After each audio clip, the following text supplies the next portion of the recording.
In our rock cycle, we learned already that your igneous rock came from a molten rock that undergoes a process called your crystallization or solidification. During the crystallization, there is a formation of your crystals, no, sa loob ng inyong bato. Now, magdedepende din po ang dami or volume or size ng inyong crystal depending on the period of time kung gaano kabilis o kabagal ang pag-cool down ng inyong molten rock to form your igneous rocks. Now, review for your magma. We all know already during our junior high school years that magma consists of silicate materials. So mainly, these are your silicon and oxygen. And then it has less amounts of your aluminum, iron, sodium, potassium, calcium, magnesium, and etc. But when we say silicate materials class, mostly ang content po niyan is silicon and oxygen.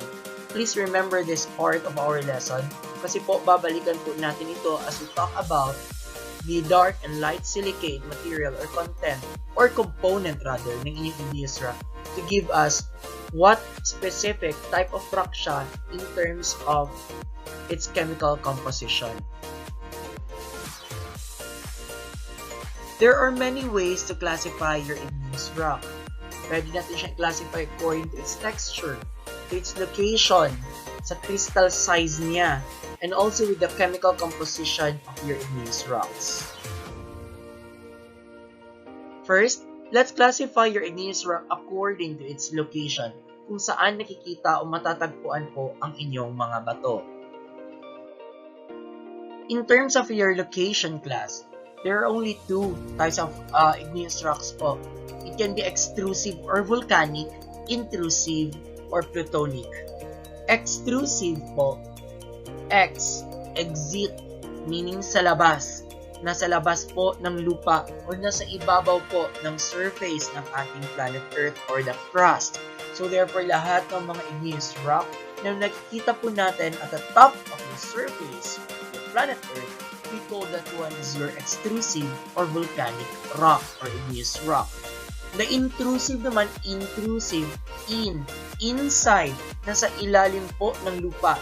Lahat po na nabuo na bato or igneous rock na nasa ilalim ng lupa, we call that one as your intrusive or your plutonic rock.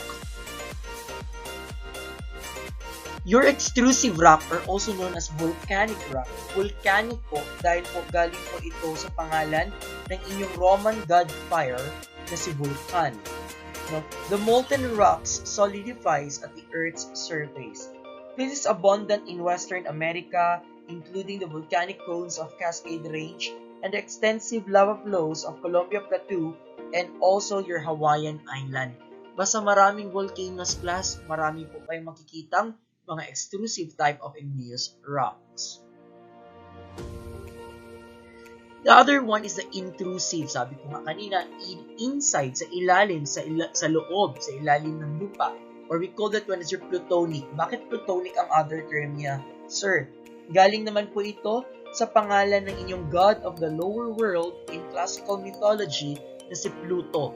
The igneous rocks that are formed in depth, meaning nasa ilalim lang po siya. It remains at depth unless portion of the crust are uplifted and the overlying rocks stripped away by erosion. So na-expose siya. So pwede rin pong mailabas siya pero still considered intrusive kasi nga nabuo siya doon sa ilalim ng lupa ninyo. Now, let's classify your igneous rock according to the crystal size. Is it large or small crystals? Your igneous rock may have a small crystals if it is a rapid cooling rocks, meaning mabilis po ang pag-cool down niya. Bakit po small crystals, sir? Wala na pong enough time during the crystallization process na makakreate ng bagong crystals or makabuo ng mga crystals ang inyong bato. Since it's rapid cooling, yun nga, wala ng time, so konti lang ang crystals na nabubuo niya. Large crystals naman for those rocks that are very slow cooling. Matagal po mag-cool down. Matagal po ang process na tinatawag na crystallization or solidification. So, mas mahaba po ang time for them to create more crystals, making it as maging large na rin siya na crystals. Now, mostly of your large crystals, ito yung mga nasa intrusive na location O small crystals naman doon po sa extrusive. Kasi nga fast cooling pag nasa labas. Kasi nga po may mga changes na in temperature. Unlike doon sa ilalim ng lupa, kaya niya pong ma-maintain ng matagal ang init. That's why medyo mabagal po o slow ang cooling process ng inyong bato. That's why nagkakaroon siya ng large crystals. This time, we are going to classify your igneous rocks according to its texture. No? Ano kaya ang texture ng inyong bato? 4 lang po ito, class. But sir, some of the sources po na nakita ko, marami po. Class, there are only 4 major groups po na or classification of your igneous rock according to texture. Yung iba naman po na nakita niyo na masyadong marami po, bale, specific na po siya ng klase ng inyong igneous rock in terms of texture. For example, when you say fine grain, maraming klaseng fine grain po kasi. But this time, we're going to discuss the 4 major texture of your igneous rock.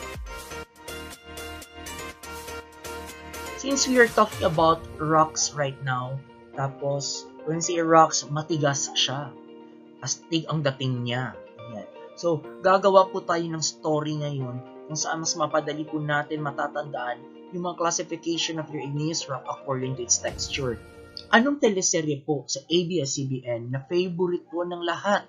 Dahil po ito ay astig, napaka-astig, matigas ang dating ng inyong idolo. Walang iba kundi ang Probinsyano.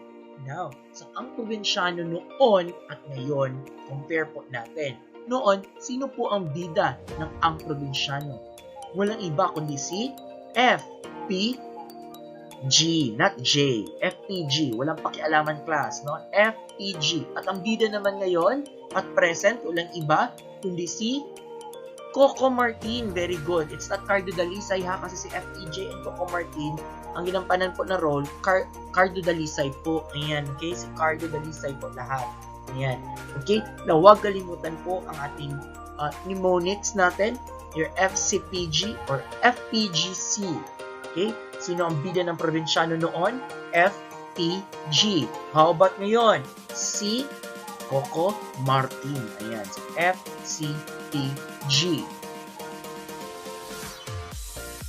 Ulitin po natin, meron tayong FPG, ang probinsyano.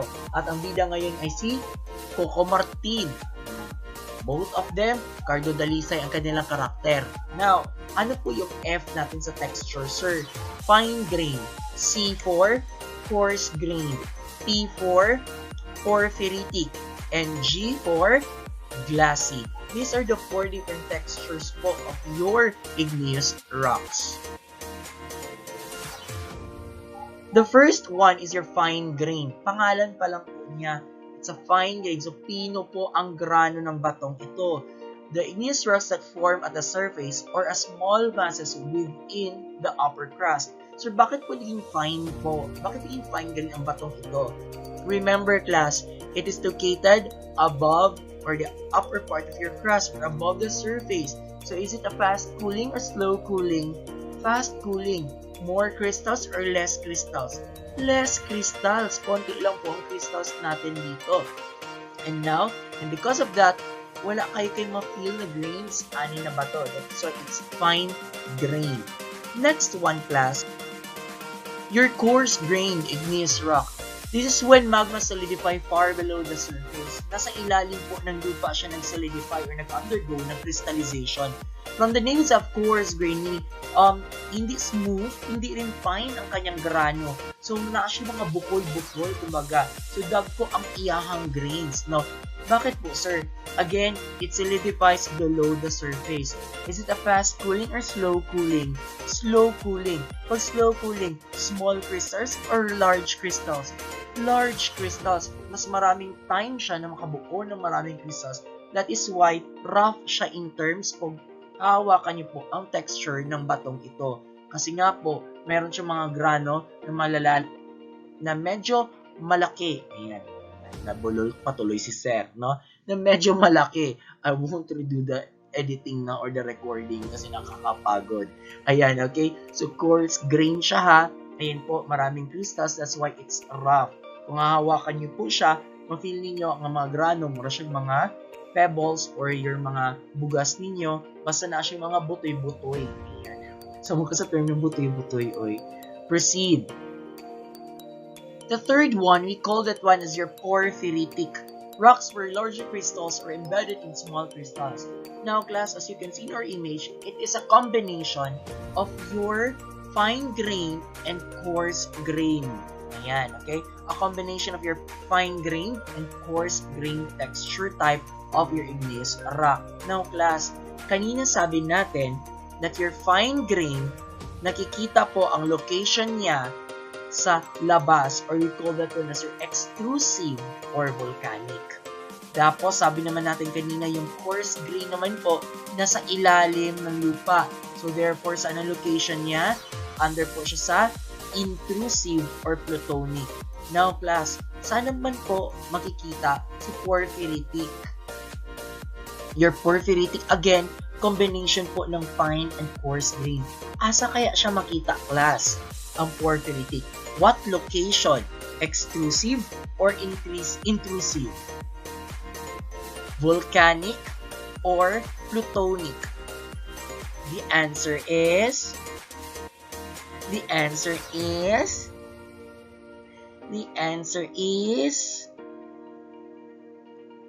plutonic or intrusive. Ayan po. Kasi po, pag sinabi mong extrusive siya, hindi na po makakabuo ng mga larger crystals ito. So, your porphyritic po na igneous rock mo can be found po nasa ilalim pa rin ng lupa, pero hindi po siya ganun lalong kaayo. Ayan, near the surface na siya makikita. So, still under in your intrusive or plutonic type na igneous rocks. In terms of location, ha?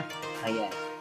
The last one is your glassy, produced by a very rapid cooling. Obviously, the location would be extrusive or volcanic kasi nga rapid cooling.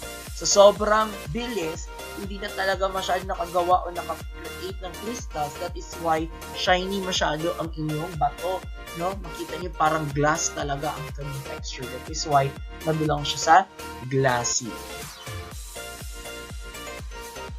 So you can see in this image, class, ayan po, ma-identify natin ang location po if it's extrusive or intrusive. Again, extrusive or nasa labas po, ang tinatawag natin glassy and your fine grain.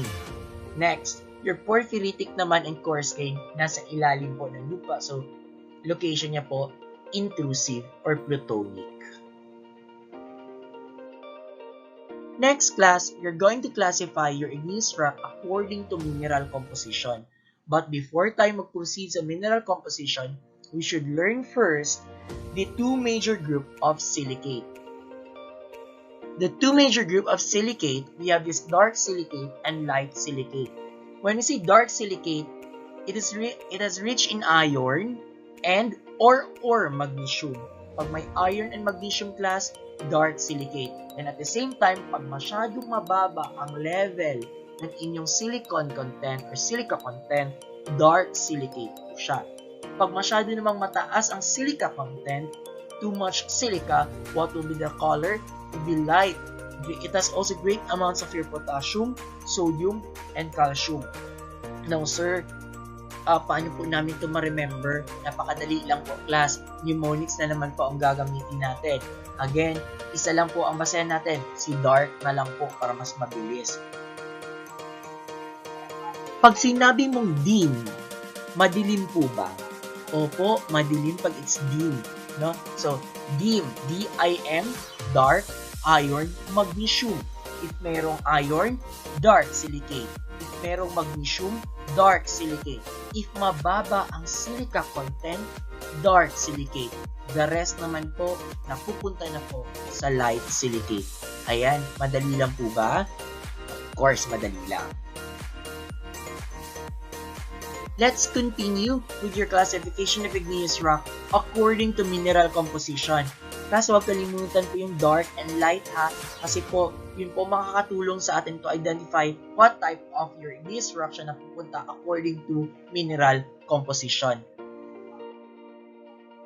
Now, class, ito ha, for lesson purposes lang ito. If your friend po, may kaibigan kayo, not friend, your enemy na lang. If your enemy po, nakita nyo po sa kalsada, naglalakad, tapos may mga bata na naglalaro ng bato, tapos natamaan yung kalaban mo ng bato, anong sasabihin mo?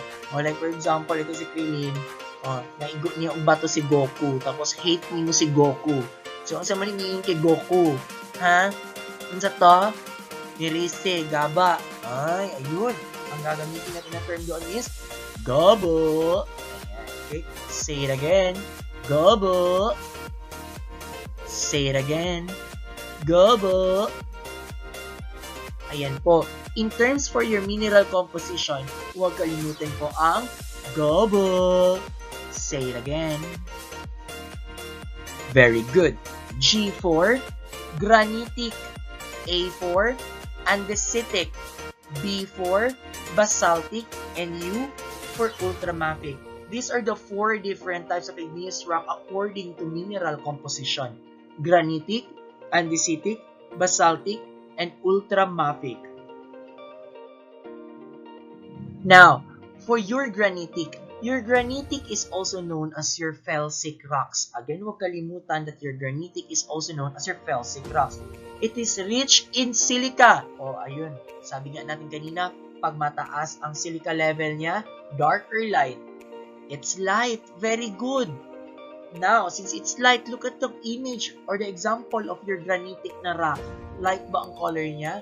Opo. Ayan po. So, pag light colored ganing ang inyong rock class, we consider that one as your granitic or felsic rocks. Next, your basaltic.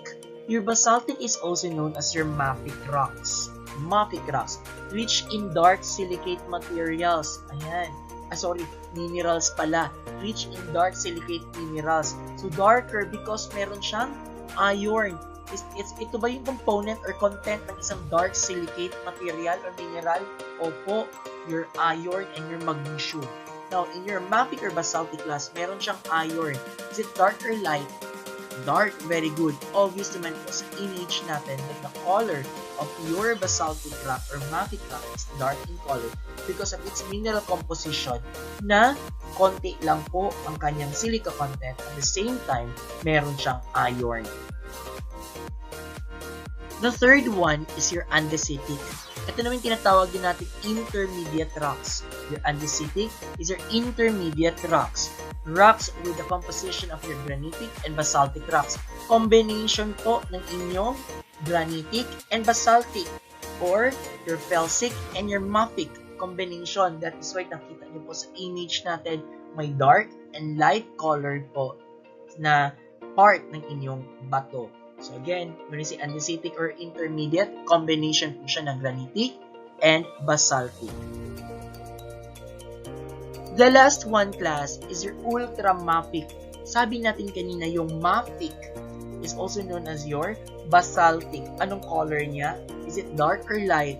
It's dark. Nilagyan lang natin ng ultra. So therefore, sir, grabe na dyan siya ka-dark. Opo.